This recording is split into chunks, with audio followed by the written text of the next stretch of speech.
All right, what's up, everybody? We are back with the NFC West breakdown here on Russo's Playbook. We got me, Hunter, and AG as always. Let's just jump right into it, boys. Let's start off with the Rams. They, I think, made a big upgrade at quarterback this offseason, trading for Matthew Stafford. I think he's definitely more than a game manager. I think Sean McVay is going to get the absolute best out of him. So I think that's an upgrade right there. And 100%. yeah, and their defense is just elite already. You know what I'm saying? So it's like they got everything they need to really be contenders this year, in my eyes. They got those young running backs too. Yeah, haulers.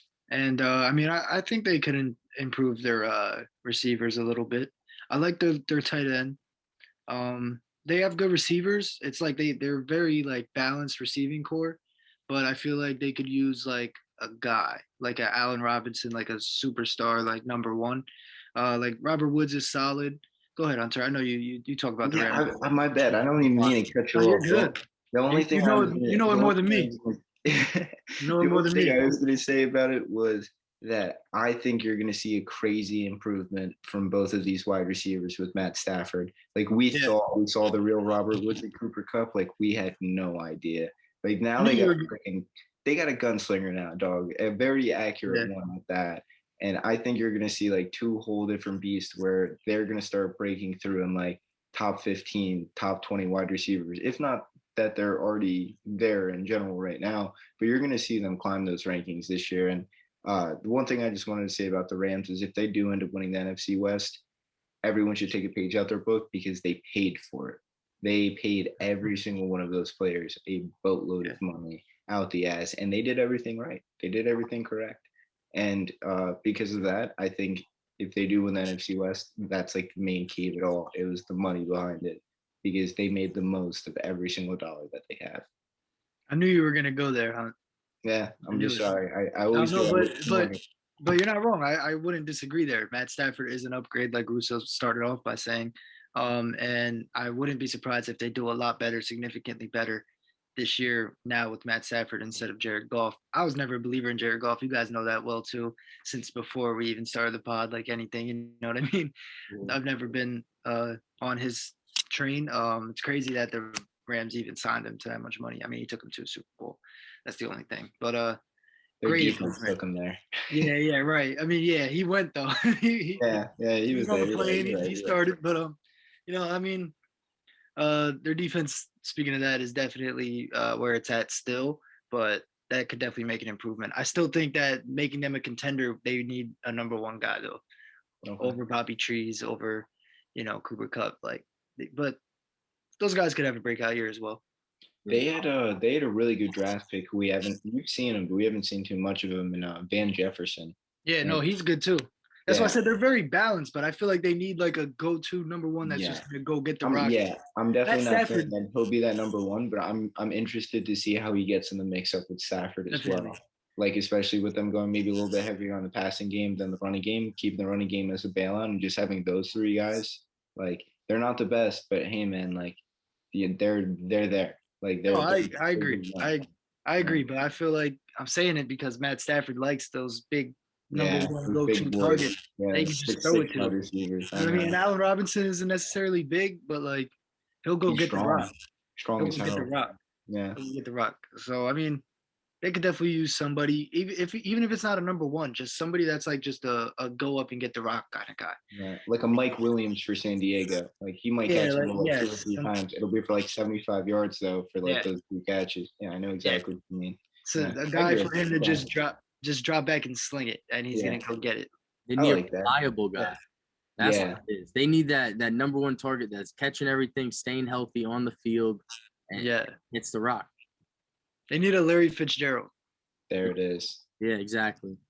And they've also wanted to touch on their draft picks. They haven't had first-round picks. They've traded them already with the Stafford trade. They haven't had them, I think, last year. Because of the Ramsey trade, I think. Ramsey trade, and didn't they trade up for Jared Goff when they drafted him? They might have. I don't remember for sure. But either way, they haven't had first-round picks, and they've still been picking gems out the draft, dog. Yeah. It's just crazy. Their whole organization has been upward since, with Sean McVay coming in. But and then we'll slide to the Cardinals, who just made a big pickup as well, signing J.J. Watt, as we talked about in season 3, page 4 a little bit. But yeah, they signed him to a 2-year deal, $31 million, and it's a great deal for their defense and stuff. That's going to help them a lot with the pass rushers and everything. But I think it more so depends on not like a J.J. Watt signing. I think it just depends on if Kyler Murray takes that next step. Yeah. I think. Yeah, you know what? I'm worried that Kyler Murray may have already kind of been figured out as like this short quarterback who, outside of that, there's been teams who really made him struggle, especially with trying to throw the ball over these big linemen, and kind of pointing out his weaknesses. And when something in his leg is hurt, he's really just 50% of the potential that he is. As soon as you kind of take him out of that running game, you start to get a little worried there. But I think that they're in a good position. I think I see them kind of as like the number 2, or not number 2, maybe more so number 3 solidified, but with a good chance of being like the number 2 best team in the NFC West. But that team's got to start meshing together. I mean, they're hurting on defense. On the offensive side, sure, they got something good with Kyler Murray and DeAndre Hopkins, but it just simply isn't enough. They got to get a line. They have to get, a bunch of different pieces together. And honestly, I'm not too thrilled with either of their running backs in Chase Edmonds or Kenyon Drake. So until, yeah, exactly. So until I see, some kind of improvement there, like maybe that's a turnaround for him. But let me cut you off. I think that the line could be the problem with that too, because Kenyon Drake has obviously showed he can do it. Chase Edmonds has shown he can do it when they're blocking good, or if they're not really playing against an elite front 7. So they've kind of shown they can do it. I kind of do have faith in them. I kind of like them, actually, that 1-2 punch that they got going. But I think the line could help for me. Like it's like it's either one or the other. You know what I mean? I feel like they never they both went off, which I guess you can expect from 2 running backs. But it's just one of those things where it was almost like more of like block games, right? It'd be like Kenyon Drake for 4 games would be terrible, and then the next 3 he'd be fantastic. Me, I know. And I had him on my fantasy team. Yeah, exactly. It was just one of those things where you scratch your head and you just don't fully understand why that is. But I still have faith in the Cardinals, man. I still have faith in their defense being able to kind of make a rebound as well. But they got to get to work. They got to, maybe a little free agency here and there, start dabbling, and they got to have a really good draft this year. Yeah, for sure. I still think they can compete in that division, though, and probably get the second place. To be honest, I think Rams win that, but I say second place because as we move to Seattle, they're having some trouble with Russell Wilson, and I mean, if he's not there, they're just forget about it. So he's having those issues, and there was actually a report that came out that Seattle's very frustrated with how Wilson handled that, talking about like his trade destinations where I don't want to be traded, but if I was, I'd go to these 4 places. Like, come on. Russ should be frustrated with them not ever getting him an O-line to protect him. That's why I made that face. I was like, hold on a second. I'd be pointing the finger at Seattle. Like, I'm the most stacked quarterback in the league. Of course I want to get out of here. You guys haven't drafted any good offensive linemen in years. I mean, it's ridiculous. And honestly, I think even if they do keep Russ, we're going to see a big decline in the Seahawks this year. Their defense isn't good by any means. Their offensive line is atrocious. Their running back struggles to stay healthy. And they do have 2 solid wide receivers, but it's the same thing with the Cardinals running backs. It's either one or the other who pops off. You don't get a consistent game with the both of them. It's kind of in those blocks, like you said too. Exactly. It's in like those blocks of them being good, and I think that's such a big issue for the team. If you can get them both going at the same time, then I don't think they'd run into half the problems that they do. But yeah, they're gonna they're gonna struggle if it continues this way. And it's kind of just shown in the past. And let's be real, Russell Wilson's only getting older here, and he's going to start getting a little bit more brittle, and he's not going to be able to be as agile in the pocket. Like, He might always have his legs, but he's going to start slowing down eventually. And if he's not going to be able to, make a couple guys miss, then their offenses are going to be consistent at all. Yeah. If I was Russ, J.J. Watt going to the Cardinals would be the last straw for me. I'd be like, all right, now I'm asking for a trade. Listen, I got J.J. Watt twice a year. Who's the other guy on the Cardinals? Joey Bosa twice a year. Yeah, well, you got Joey Bosa twice a year. And Aaron Donald twice a year. Aaron Donald twice a year. And there's another guy on the Cardinals. I'm slipping on his name. Yeah. Oh, yeah, Chandler Jones. Yeah, Chandler Jones twice a year. They resign Hassan Riddick, too. Riddick. Oh, yeah. 100%. He got like 13 sacks this year or something like that. Like, they moved him back outside linebacker. Yeah. If I'm Russ, I'm like, get me an O-line or I will request this trade. And I'm pointing the finger right back at him. And you know what? The other thing is he could go to a lot of those teams that he listed, and he would make not only a huge difference for them, but they would be like Super Bowl contenders. Imagine Russell Wilson on the Saints. Are you kidding me? What teams did he list? Oakland, the Saints, and there's two more. I'm off the top of my head. Dallas. Oh, yeah, Bears and Dallas. Are you kidding me? Him in Dallas? Yeah. Come on. Him in Dallas would be, I think that would be perfect, to be honest. Yeah. And you know what they do? They sign and trade Dak. So there you go. Boom. Dak Wilson, throw in another first-round pick 2022, 2021, whatever you want. To the Jets? Stop it. No, back to the Cardinals or back to the Seahawks. Yeah. Oh, put Dak with the deal. Yeah. I know it don't. Listen, I didn't say it's good. I'm just saying I don't like it for Dak. That trade. Who cares? I don't like it for Dak. We're not talking about it for Dak. We're talking about it for us. No, you're right. Yeah, you're right. No, there's a lot of options. I don't know, but it's also all about what Seattle would want. Like if you trade him to the Bears, so Seattle taking back Trubisky? No. No. Okay, so they taking back Derek Carr? Nah, I mean maybe they could survive a year. They would need to get a lot more than just Derek Carr. No, every team in the league stuff, but every team in the league should make John Gruden suffer with Derek Carr. Because John Gruden was messing with my pockets all year.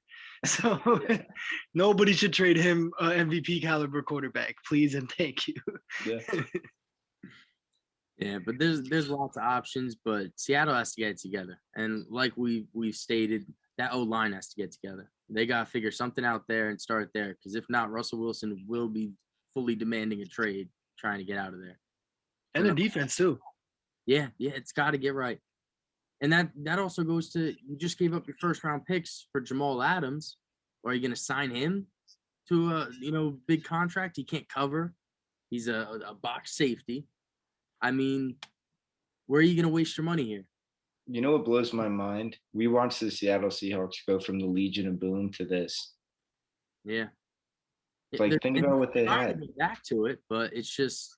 Yeah, I mean, it's going to take years to build back into that, though, and I don't think their team has years like that. I don't think Tyler Lockett has too many years left on him. Like, he does, but he doesn't. Like, you saw him this year a little bit slow down. And I think the same thing with Russell Wilson, like I said. So if you're going to do it, if you're going to try and make another Super Bowl run with Russell Wilson as your quarterback, it's now. And you have to start paying people. You have to start making moves. You got to start spending money. And you got to do it in the right places. Because, I mean, you're only going to keep hurting yourself if you just keep neglecting trying to fix your line like they have been for the past 4 or 5 years. They had the Russell Wilson bailout. That was it. The guy could make a lot of things happen with his feet. They don't really have it anymore. So it'll be interesting to see. Yeah.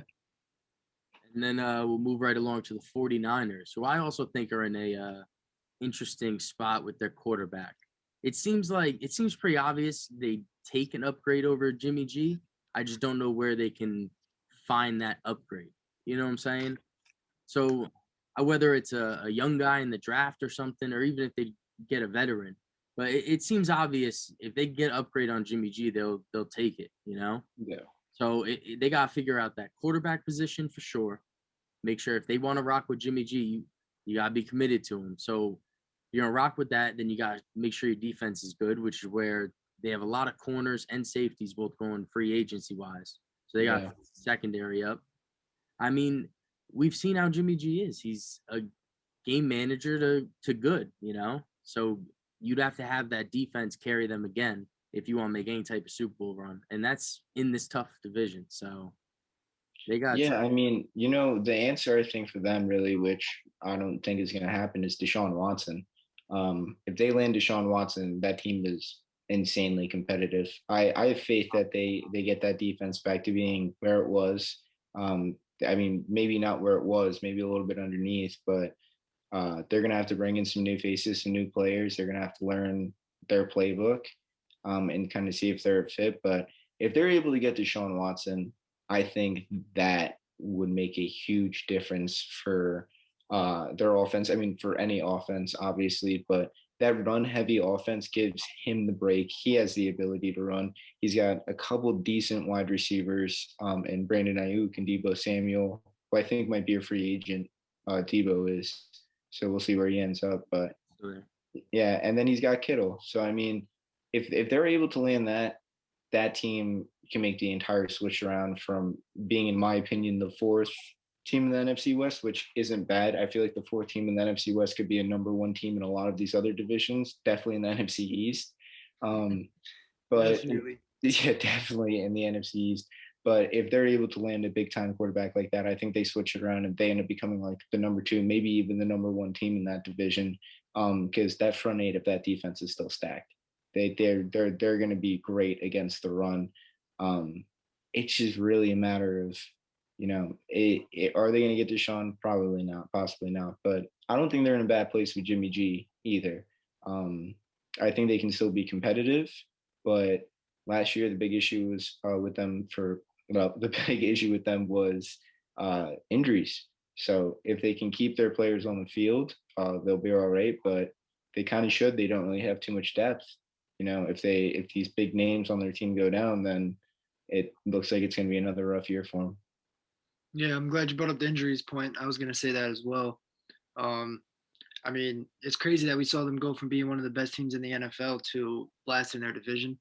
But like you said, injuries played a big part. So if they're able to stay healthy this year, that could shake up the entire division. The NFC West is stacked. I mean, like you said, compared to the NFC East, and all of those teams would be number one without a doubt. I mean, I agree with everything you guys said. You guys pretty much hit everything. They got a lot of pieces that they got to build around, and getting a go-to guy at quarterback, even at receiver, a kind of go-to guy, same thing, like an Allen Robinson type of guy, would be very helpful for them. And Jimmy G could work with that too, potentially. But in general, yeah, I don't see them competing for the division. I think they'll be last again unless they land a big-time quarterback, whether it's through the draft, free agency, trade, whatever the case is. Yeah, I agree all around. And I guess that'll wrap up our NFC West breakdown. You guys check it out on YouTube, subscribe, like, comment. You can check us on Apple Podcasts, Spotify, and you can check out our blogs as well. We'll drop the breakdowns if you want to read that on russosplaybook.com. And we'll wrap it up there, fellas. Peace.